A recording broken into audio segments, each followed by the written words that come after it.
And I think we're live, my dudes. Setup is not right, but we'll go with it. We still got some lighting issues, and the camera's not right because the cable that we typically use for this setup was like pinched and it's not working. So I'm using a less quality HDMI cable, which is throwing off a little graininess to my my video, but we'll make it work. I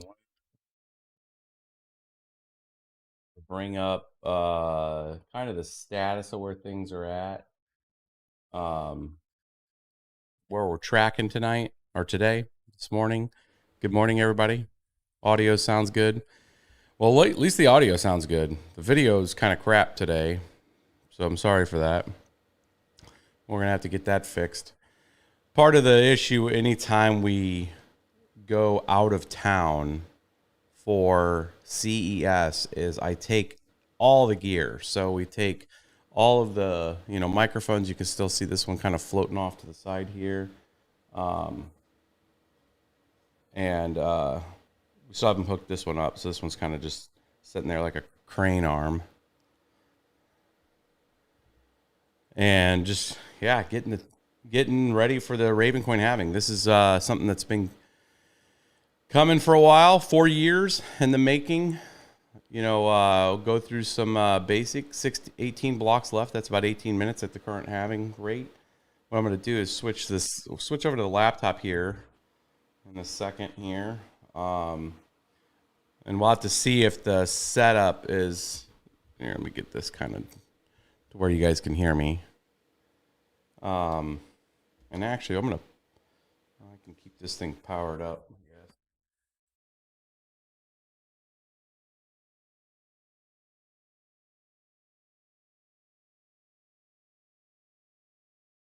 Then we can switch the output view. Was running a little behind on the start of the stream. Oh, we are blown out. Let me turn down these lights here 1 second.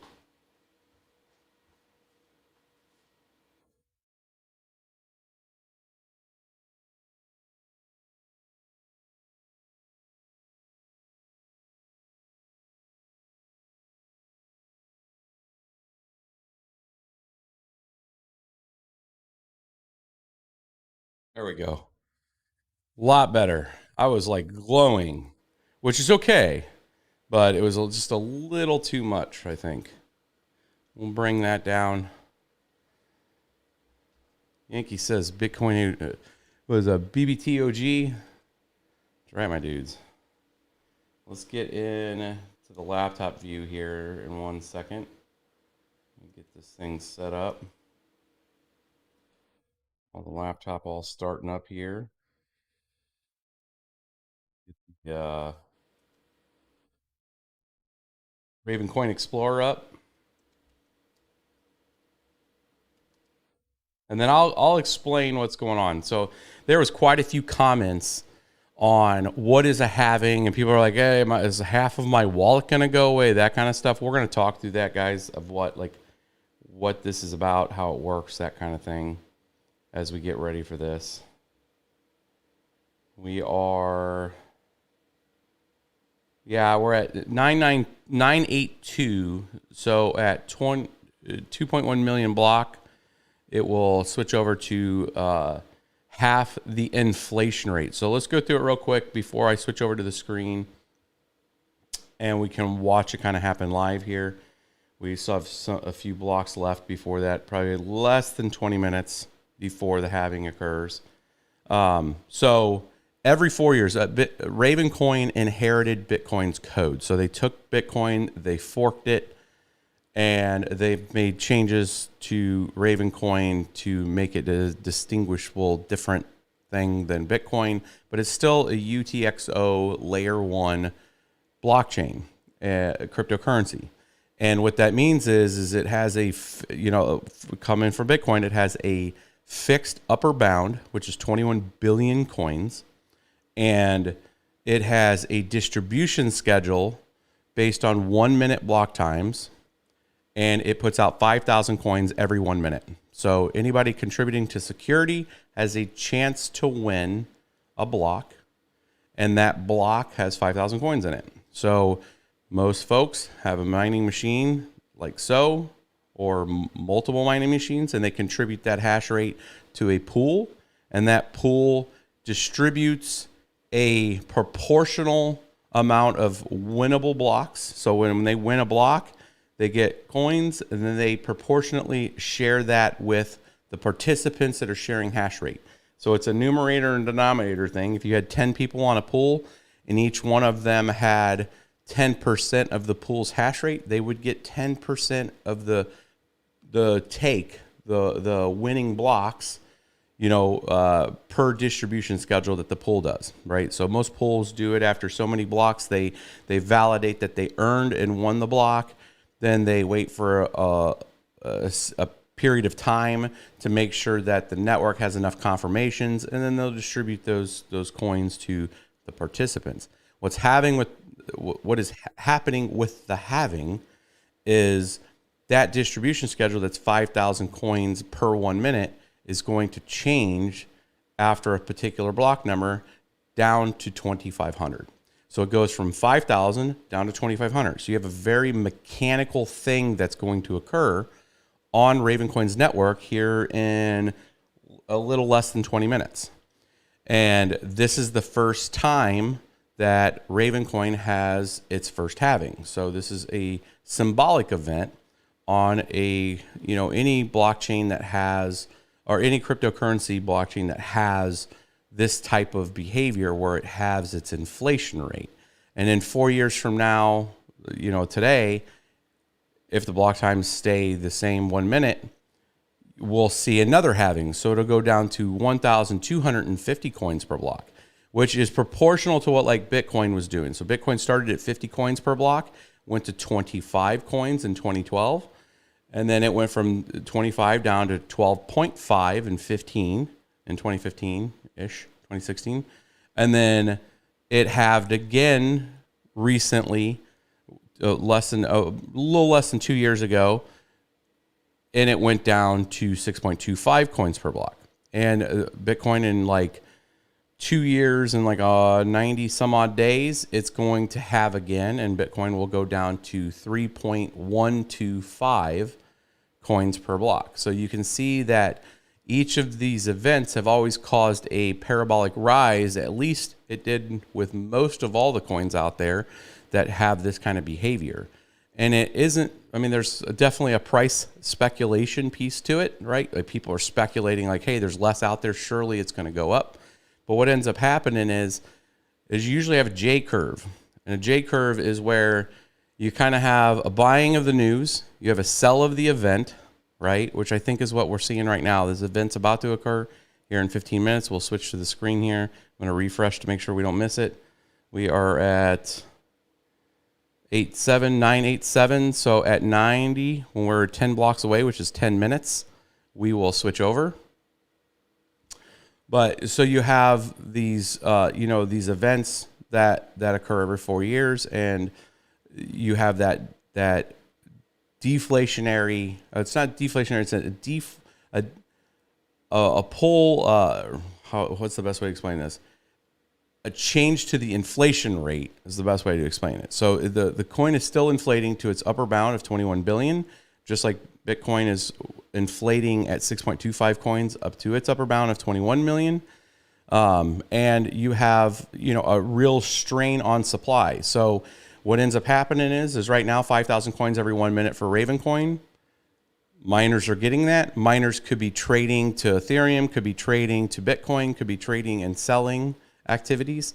That naturally will be cut in half, right? So it doesn't matter that all of us miners are still there. If price doesn't change, then the mining rate will contract, right? Because the profitability will go down quite a bit, right? So this is the behavior that ends up happening on most networks, is you'll have like a J curve also on the mining rate, because there's going to be other things that are more profitable to mine for miners, and they got to pay electricity and stuff like that. So they're going to potentially pull down. You'll see the Ravencoin hash rate start to drop here pretty close to after the halving if the price doesn't really move, which I don't think it's an immediate snap to bang. It's always a J curve. Bitcoin, after its second halving, it had an upper bound high of $1,200 from 212 and went to 1,200. And then it went all the way back down to 620 and sat in flat at 600, right? So it halved. It halved on the price too after the halving and sat there for about a half a year. And then it went to 20,000 before the next halving, a year before the next halving. So you have these events when you have a run on supply, and now you have physically less supply entering the system. So these things are a rolling wave. So you have the event, and then you kind of have the following wave that comes behind it. And let's refresh this thing here. Let's make sure that my other camera close-ups are good. Let's see here. Yeah, there we go. This is camera here is jacked up. So I'm gonna fix that real quick. So you guys can see my storeroom here. Let's get this down some. Not this one. Yeah, our setup's totally jacked from CES, so we took all this stuff apart here. We're gonna lock this one. We're gonna try to manipulate this one. Just kind of bring this one down here. That way you guys can see me still. And let's do a little refresheroo here and see what we're looking at. I think I got, let's go ahead and fire up a miner on this. Let's do this. G miner. And here we go. We'll just run this. I haven't put my stuff in this. And we'll check and see what this thing's running. So this laptop's got a 2080 Super in it, like a boss. We'll sit here and mine this with this real quick. Get this off of the screen here. We'll get the miner up here. Snap that to there. Snap this to here. We are at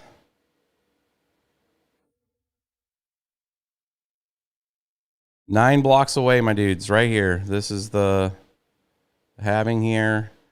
And if we do Ravencoin halving countdown, we'll do that. And I'll look at your chat here in a bit, guys, too. So now this thing's off. It thinks it's 26 minutes. It is not 26 minutes. It's about 9 minutes. So the little halving calculator is off here.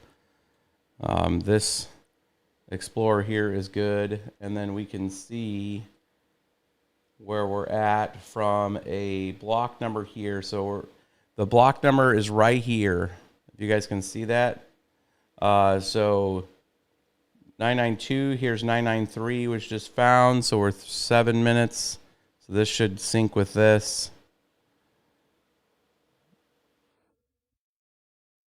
992. So this we're actually at 993 right now.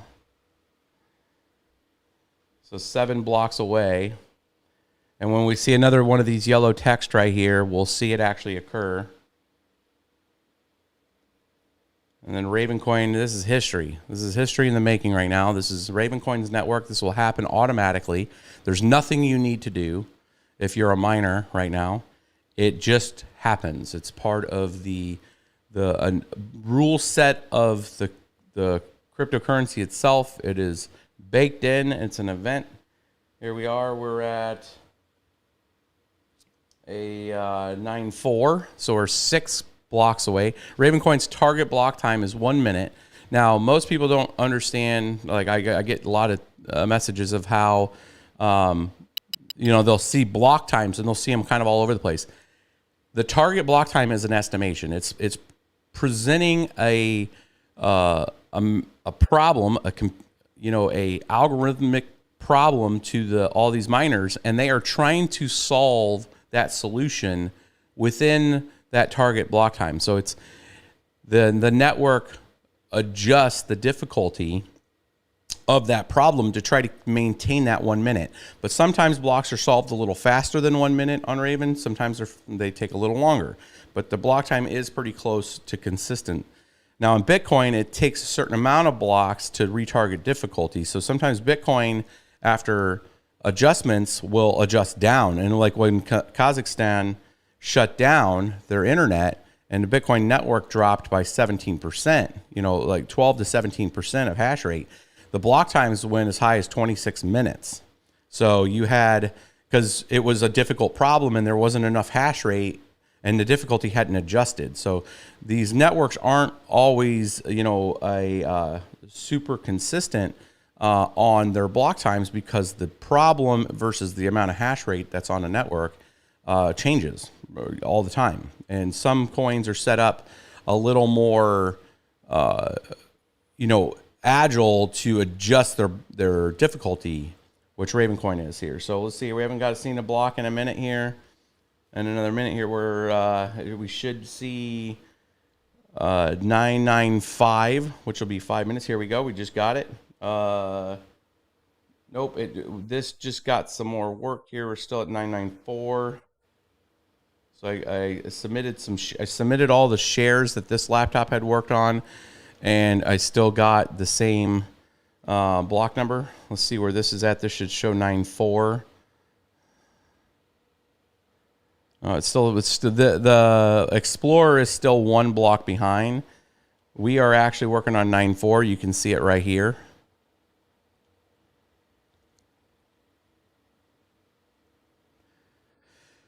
Mining Pirate asks, BitsBeTrippin, I have Raven, must I have to do something? No, you have to do nothing. You have your Raven that you have in your wallet is your Raven. That Raven is not going anywhere. That Raven is what it is. The distribution is what's having. So every 1 minute, that is going from 5,000 coins down to a balmy 2,500 coins, which is going to reduce the inflation rate into Ravencoin by half. It's a pretty significant event. We're looking for the next block is 995, which we still don't have yet. At least from the pool that I'm mining to right now, which is 2 miners. Now, again, all of these different pools all have a node, and that node is working the solution for the current block. And what happens is one of the nodes one of the miners find the solution, and then they are awarded the block. Any other pools out there that are working on the previous block will steal those shares out. It'll orphan that work, right? So it'll say, hey, we've already found this block. Thank you for submitting your solution. However, we're on to the next block, right? So right now we are looking for 995, and we got it. Here's 995. It just popped up. You guys will see it here in a second. There we go. So now we are working on 995. We are roughly 5 minutes away from finding, and you know, the pool now are the Explorer here shows 994, but we are actually working on 995, which is the current block number that we're at right now. So yeah, sometimes again, that took about 1:20. So I mean, sometimes there's a delay here just because it took a little longer for that solution. And there could be an ebb and flow right now happening with the hash rate where there's miners turning on, miners turning off. What typically happens at halvings, and we're gonna see this in the last couple of blocks here, is if a whole bunch of people push hash rate over to Ravencoin, because there's a lot of buzz right now going on in the Ravencoin network and out there in the public. You know, and here it is. We got 996. Now that happened under a minute. So this is what I was saying, is that we might bang through these next couple blocks pretty quick if more people are putting more hash rate on there and Ravencoin hasn't adjusted its difficulty right away. So we're sitting here 3 blocks away, my dudes. Three blocks. Let's go. Ravencoin about to switch over. Can't wait. 2,500 coins per block. Now, what you'll see over the next few days is a drop of total hash rate on Ravencoin's network. This is typical. So, oh, there, look at that. 997. This is exactly what I was telling you. It's going to go through them pretty quick now because more people are putting hash rate towards it, and it's going to solve these blocks faster. And then you'll see it kind of slow back down after the halving because now the effort that people are spending are only making half of the amount of total yielded return, and the price hasn't adjusted. So you're actually literally the Ravencoin profitability in the next 3 blocks are going to drop by half. Because price hasn't moved, right? Price is sitting around 9 cents right now. We'll see what happens in the day after. So I'm reading some comments here. LSS, what software do you use for the farm? Right now we use Hive OS for our main OS here on the farm. And I do a lot of my testing with simple mining. I just like the interface with simple mining a little better when I'm doing a lot of testing. I have a little more control personally with simple mining. So smaller rigs like this rig right here is running on simple mining right now. This is a 6-card 3080 non-LHR setup right now. All right, we're waiting for 998, 2 blocks. Let's go. History in the making. Anybody that's been following the channel for a while knows BBT's been around for quite a long time. I'm literally the oldest channel on YouTube when it comes to mining. This channel was made in 2013, teaching you guys all how to mine. For those lucky few that found me in 2013 and started mining, you have done pretty well, my dudes. So it's all in perspective. You're watching the channel now. You've never mined in your life. You have a graphics card. You can partake, and then who knows in another, what's that? 8 years, 9 years. Jesus, 9 years on this YouTube channel. Oh, here we go. Here we go. We got 997 still. We're still working on the same solution, 997. So that just meant that this laptop completed its share of work and went back to the watering hole here to get some more work, and it still was on 997. Now here we go. Oh, we just banged out 2 in a row, 998 and 999 back to back. So 998 got solved almost immediately. 999, we got 1 block left. 1 block left. Bam, there it is, my dudes. Generating new epoch. Here we go. Single buffer. It's done. Ravencoin is now at 2,500 coins per block. It is done. You see the DAG generating DAG for new epoch, for epoch 200. And we are going. We're going to watch 1 move over. So we're going to see 21 or 2,100,000 block and 1. We'll do it. We'll refresh this here. We caught it live. All 354 of you guys got to see history in the making. Oh man, look at that! It broke the Explorer. There it goes. It refreshed. Block 21, and we are on 2101, and that's what we wanted to see. We wanted to see it switch over and click over to now a new block, and now Ravencoin profitability has been halved because the price has still stayed the same. So now it's going to go way, way down on the list for a bit until Ravencoin starts to get some price discovery. Let's switch back. So there it was. Congratulations for anybody that's been in this space for a while and got to see their first halving. I know it's like, dude, the number just changed. Like, what do you mean? So yes, a mechanical thing just happened on all of Ravencoin nodes and network. And now all blocks that are won are now issuing out 2,500 Ravencoin, not 5,000. So we will see in the coming months what happens here when it comes to like price discovery, and then just what that demand curve is on Ravencoin. Now we saw this with Litecoin, we saw this with the Vertcoin, we saw it with a lot of the different coins that have had halvings, that they had pretty significant price discovery over the next few months and year out. Let's take some questions, my dudes. I had a question earlier. Somebody was asking, when did I start getting into Ravencoin? I I think the first video for you all on Ravencoin in early January. It launched in the beginning of January in 2018. I made the first video on it on, I think, the 26th of January to show you guys how to mine Ravencoin. And then it kind of took legs of its own. So I found out about it like mid-January at the North American Bitcoin Conference from Patrick Byrne himself.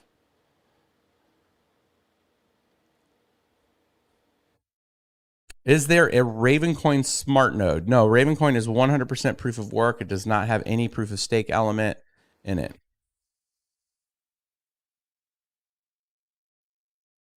And we'll see how the supply, burn works right now with Ravencoin. Ravencoin still has its burn when you make assets, which burn 500 Ravencoin, and then 5 Ravencoin for, the very unique individual assets, the NFTs. Will you be moving hash rate off of Raven in the short term? We have a small amount of hash rate on Raven. We'll continue to mine Raven, even though it's now halved its profitability. We're still longing on getting as much supply as possible. I mean, most of the hash rate, we're at about a 70-30 split right now on our hash rate, with 70% going to ETH right now. We were at about a 60-40 for a bit, and then we flipped that where it was a 60-40 towards Raven for the last few months, just to see if we could get some blocks and ramp up some more supply for a bit. But we've since switched it back to a 70-30 split.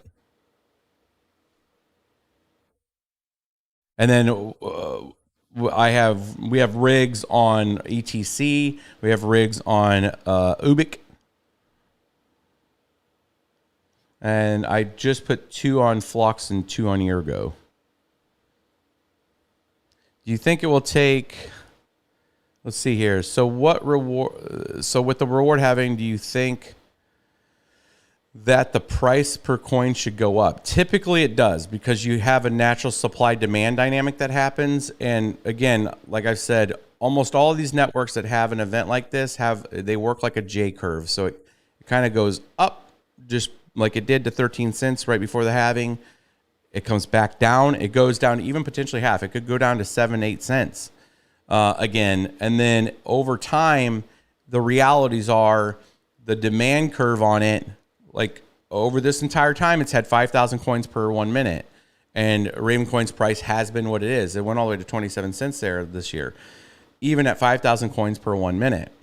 Now it's 2,500 coins per 1 minute. So the actual inflation rate is halved. So if there's any sort of demand curve of where it's been, the natural behavior is that there's going to be less coins, and the price discovery usually goes up. So it's not a promise. Nobody knows, right? It all comes back down to the demand curve of it. But as more things are built on, Ravencoin has a vibrant community of NFT development, has a vibrant community of assets and general development and functionality that are tied to said assets. And Ravencoin having a layer 1 direct integration with IPFS makes it a very unique chain for that particular piece of it. It leans out the complexities that when you start talking smart contract architecture to a much more direct write type of architecture, which simplifies the risk greatly for people that are writing things and want to co-locate information on IPFS. I think as people start to build around that, it helps do some of the price discovery, because there is a burn function with Raven when it uses those functions. And over time, I firmly believe if there's huge amounts of price discovery with it, there'd be some adjustment to that burn, just because you're going to just really start nuking too much supply. It's kind of what's going on with Ethereum right now, where it's burning. It's actually deflationary over the last few days, where there's burning a lot more than the inflation rate, which is great for holders in the long term. Let's see here. Hey BBT, any tips on securing graphics cards at retail prices? If you're talking about the original retail price, like 3080s at $899, I think those days are gone for a bit. We've been using Discord and YouTube, but never fell. Sold out 3 seconds. New miners. Yeah. So I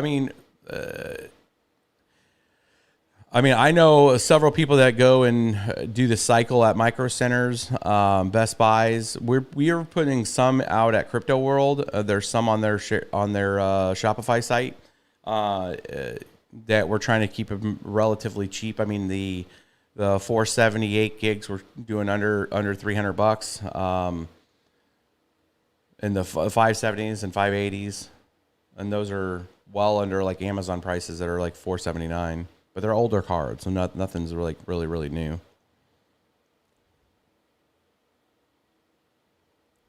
See some of these other questions. Can you talk about the builds on Raven and the use case?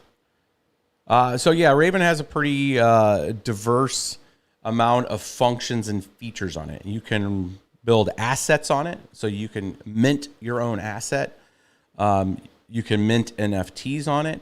And you can, what I like and what I built 2 years ago was like a registry for Boring Not a Flamethrower, where people could register their flamethrower on IPFS. So having a connection to IPFS is like having an attachment to a virtual drive, right? So if you write a transaction and then have within that transaction metadata that points to IPFS, it's like having a file store, so you could attach like a PDF or a picture to your transaction. And so then in history, you would look at the transaction history, and then you would see a URL link that would then go retrieve a file on IPFS, and it's all embedded on layer 1. Where unlike you would have like a Ethereum transaction where you're calling a smart contract, and then maybe keeping something on like Saya or coin or Filecoin, and then you're having to write it in just like the comment box in Ethereum. This is actually embedded in the actual transaction state of Ravencoin, so that it makes it a unique use case for Ravencoin, for any builders that are trying to build anything that's co-locating files. So that's an interesting thing. And I know like Flux has with its para assets and mineable assets potential is a very interesting use case. I know Ergo's got some with its node structures interesting, and it's tying with Cardano. Each of these coins have function and purpose, and it comes down to you're gonna have different classifications of where people will point their hash rate to. Some folks are just looking for pure profitability, don't care about the functionality. Some folks are using the functionality, also care about profitability, but also are using the functionality. So they might, the spend profile is different. If you earn coins and you're just selling them for US dollars and you're using those US dollars to buy other hardware or something, that's a particular strategy. So typically you would mine the most profitable thing because you want the most for your hash rate. Then there's folks that will mine something like Ravencoin that are building on Ravencoin. So instead of having to pay and exchange a particular amount of money, this is why people mine, right? Like I get a lot of questions. People are like, why do people mine? And there's a range of reasons. Most of that reason is usually profitability, but some folks look at it as the leanest way to get coins, where they make a sunk cost in hardware, and then now they are contributing to the network, and they are a lot less fee structure to earn your keep, right? So if you're earning Raven and you're going to build on Raven, you're using this as a machine to get you Raven cheaper than if you're paying 3-5% on an exchange and then transferring it out of an exchange to your own wallet, and you're creating all these transactions that typically, at least in the US, you're creating all these different taxable events, right? Where if you're getting the coins directly from mining, you're earning them and then you're immediately spending them in the ecosystem without all that extra overhead and all that jumping around from exchanges and stuff. So some people use it as a baseline to receive tokens at a much leaner rate than buying them from exchanges, right? Now, tokens that you exchange Ravencoin for on like an exchange because you're trying to get Ethereum or wrapped Ethereum or Matic or whatever else, it all comes back down to the user class of participants, and then you got the profiteering class, and then you got like people that don't care about any of that and are just purely just buying NFTs and circumstantially they're looking at purely just the output, the features of a network, and are agnostic to the network. Don't care about if it's mining or if it's proof of stake. They don't care, right? So there's just different, and typically a miner is usually selling to those folks if they're trying to buy, NFTs and stuff too. So next halving 4 years from now, my dudes. I did do a little article when comparison to, sourcing some data that somebody else had put on Reddit, fact checked those dates that were correct. So leveraged their already efforts, gave them a shout out on Twitter, and showed you guys what happened with Bitcoin over those time periods. And remember, Bitcoin's having events and folks access to buy Bitcoin at those times were a lot less liquidity in the system. So even though we're kind of in a bearish kind of downtrend market right now, which is mid-halving, this is what happens in Bitcoin. You always have your pullbacks around that midpoint. We're right in one of them right now. And there's a multitude of things that have effect on a price. There's definitely whales playing well games. There's definitely people selling some coin because they have to have tax liability coverage. You also have Fed's raising the interest rates in March, at least in the United States, the United States being a very big buyer. You have a lot of pressure in Kazakhstan and Kosovo shutting down crypto. You have mixed signals across the East, the whole, Asian East peninsulas of like, what are they going to do with it? You have Northern Europe trying to figure out about ESG concerns and power usages, plus a power crisis over there. There's a lot of pressures in different areas, different exchanges, and where people have money at right now. So not any one of those things are directly responsible for pricing action. However, they collectively do have an effect on individuals of what they're doing. I like to separate that in its own bucket of just there's things that are happening that have an effect on price. Then I look at look at the networks and what are they doing? Are they improving? Are they trying to add more features? Are they trying to add more? And what the features do is bring more possible user adoption. Are the UIs getting better? Is there a reason for somebody to leverage the tokens that we're all mining, right? And then you have, like, is that happening? And look at each of the networks that are doing that. And that could be both proof of work and proof of stake networks out there. Kind of rack and stack those, distinguish the signal from the noise. And then in that case is, you got people that are just talking about price. And then you got people that are talking about stuff being built, right? Partnerships, possible opportunities for a consumption of the coin to be spent for a feature. User features, people that aren't necessarily, again, disjoined from like the mining class of folks that are mining. We're looking at users, people that are buying the coins, right? Potentially that are going to use the coins for the functionality. So what networks are doing that? We see a lot of progress on Flux. I've seen a lot of partnership stuff with Flux. I've seen a lot of partnership activity with Ergo. I've seen Ethereum Classic in probably its best position it would ever be in if Ethereum actually moves to proof of stake. The natural transition of where is the hash rate going to go? That's a big question when Ethereum goes proof of stake. Ethereum Classic has the number one opportunity cost of the transference of that for a multitude of reasons, mainly because most farms and people that have configurations that's been mining Ethereum do not have to do much. All they change is ETH to ETC. And most of their configurations will work exactly the same because the underlying architecture of the way Ethereum Classic works is a lot like Ethereum. So your power profile, your usage, your heat profile, all of those things on GPU mining, Ethereum Classic has the natural attrition that will take most of that. Now, it all comes down to how much comes over. Well, that comes down to price discovery to allow how much can that network absorb. But it is going to be a mix of all of these networks, Ravencoin, Ergo, Flux, There's always a dark horse that comes in somewhere. Somebody that's innovatively came out with a new token that has a new set of features that gets a lot of the buzz. We've seen that initially with Grin and Beam. And then I think both of their kind of issues, there's all kinds of issues with any token, but interactive networks are complex and they're hard. And people are like, man, I got to have my wallet open all the time to receive stuff. Like it's just anything that makes things harder doesn't necessarily get a lot of user adoption. And if you don't have tons of user adoptions, then you probably don't have a lot of people buying the token.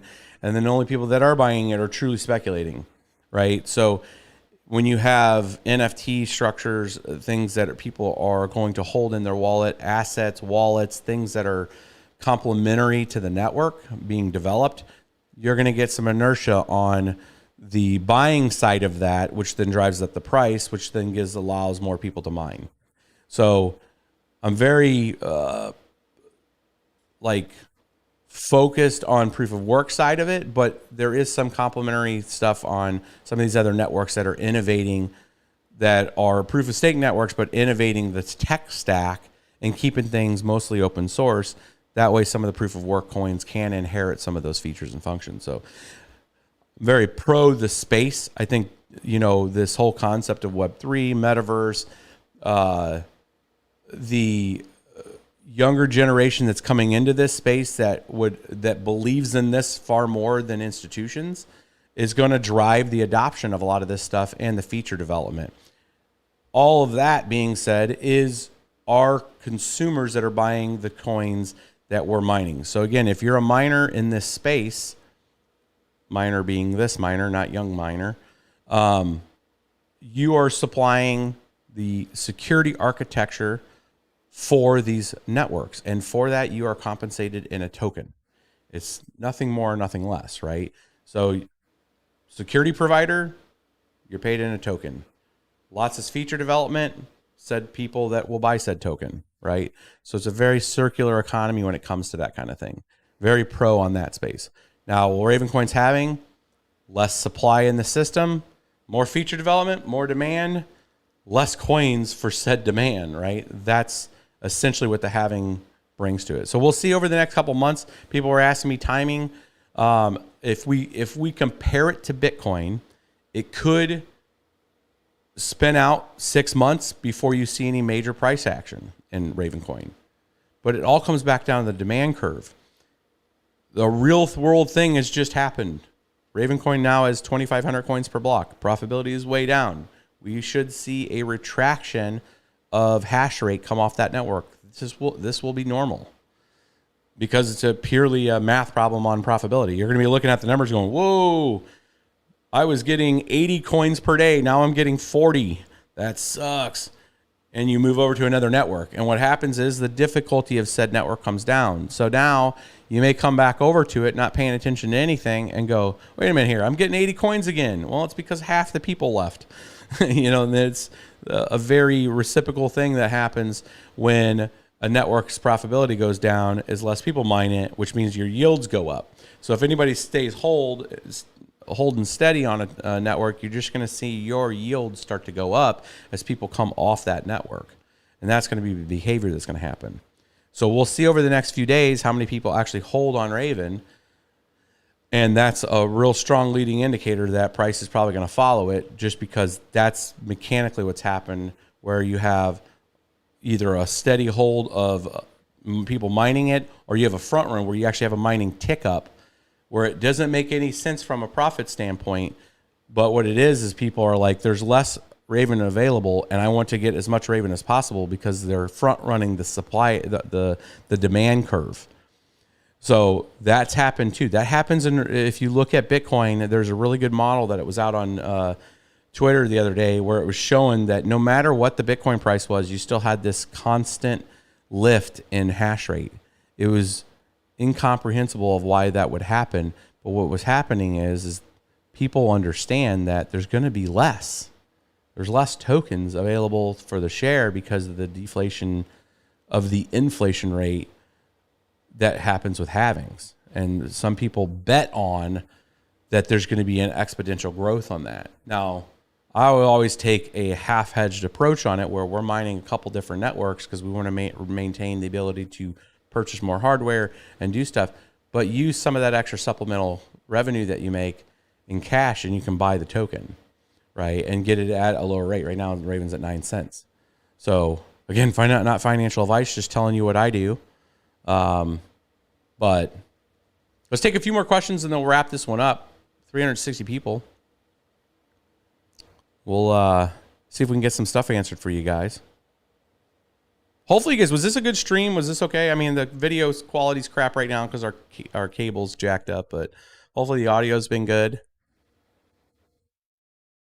Try to give you guys some insight on how things are with this. Let's take some questions. There's always a delay. I run about, I don't know, 4 or 5 second delay, maybe 8 second delay. So the halving's already done. Yes, halving was done about 15 minutes, 18 minutes ago.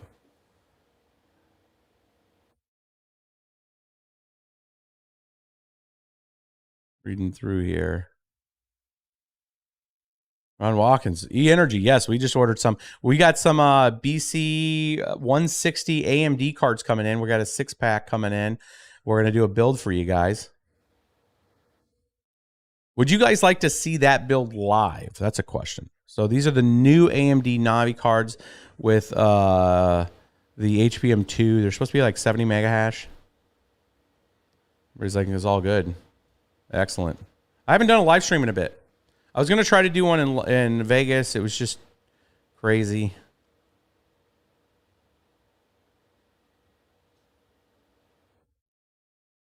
Thanks for the subscribes, my dudes. Yeah, if you're not subscribed, this is the kind of content we put out.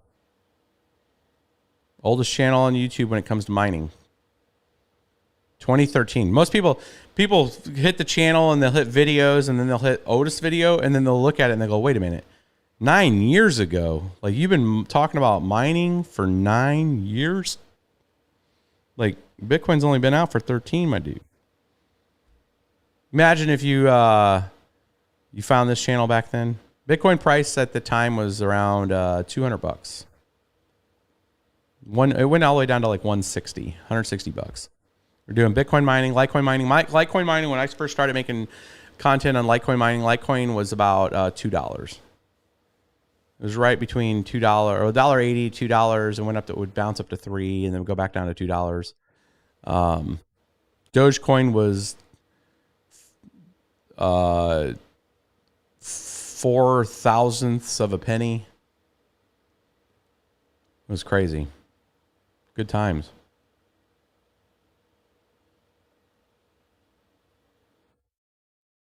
Polyx, the Ravencoin halving happened about 18 minutes ago. The nice hash calculator is incorrect.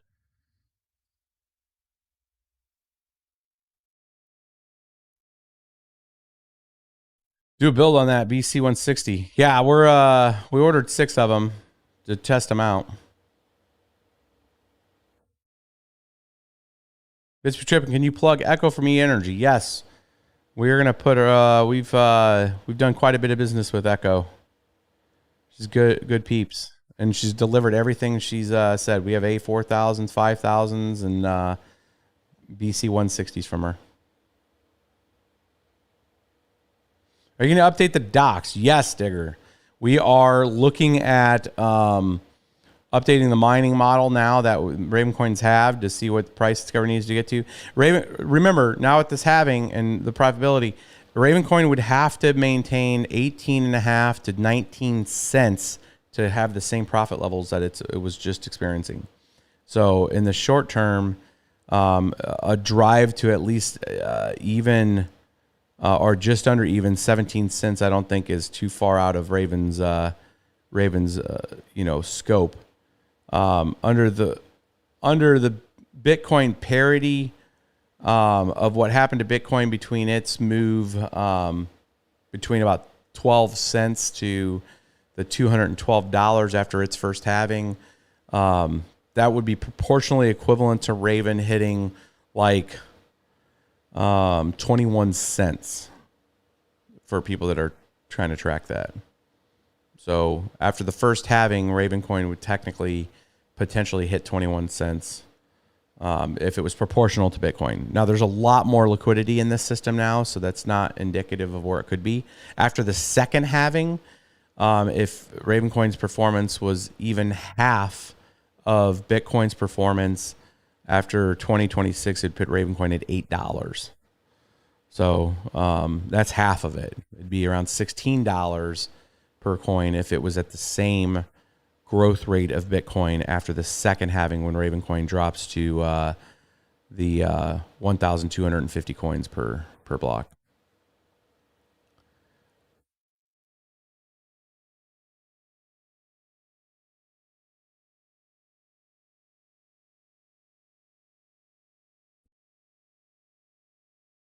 What's the immersion progress? Not moving right now. It's like -2 degrees in Wisconsin. Not a time to be messing with dry coolers outside. So probably in the early spring here, we'll kick that back off.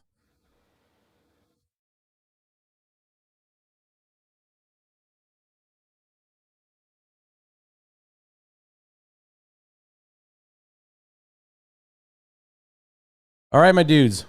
Well, we're gonna wrap this one up. 50 minutes. Congratulations for Ravencoin getting through its very, very first halving. Symbolic event. Glad to be here with you guys.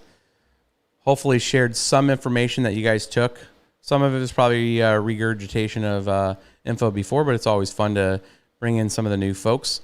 Hopefully you guys like the stream, and we'll have hopefully another one after this weekend when I'm targeting when we go to do the BC 160 build.